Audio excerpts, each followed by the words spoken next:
新买嘛，无啥有人家里个，你有吧？这个真的是压力的话，我们银行里那么，这里没留你，少算行里的苦，是你吧的。အဲ့ဒီစာအုပ်ဆိုင်တွေကိုဝင်ပြီးတော့ကျမ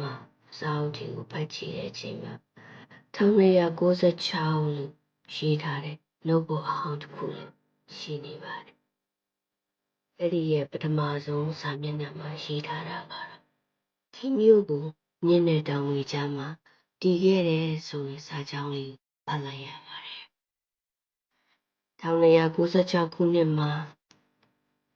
ကင်းမန်ဂလီကဒီမြို့ကိုရှမ်းမိုင်နာမည်ပေးခဲ့တယ်။မြို့သစ်ဆိုတဲ့နာမည်နဲ့ပေါ့။ရာစုနှစ်တွေဘယ်လောက်ပဲကုန်သွားပါစေဒီမြို့ကတိတ်ကိုတော့ပြန်လဲတတိယနေတော့မှာပဲ။အချို့မြို့တွေကငြိမ်ပြီးတော့မြို့ရဲ့အတန်ကိုတိတ်တိတ်လေးနားထောင်ရုံနဲ့ဒီမြို့ရဲ့ပုံရိပ်လေးကိုကြည့်ရနိုင်ပါတယ်။ချင်းမိုင်မင်းလေးတစ်ခေါက်လောက်လာပြီဒီမြို့ဟောင်းရဲ့အငွေ့သက်တွေခန်းစားကြည့်ပါရှင်။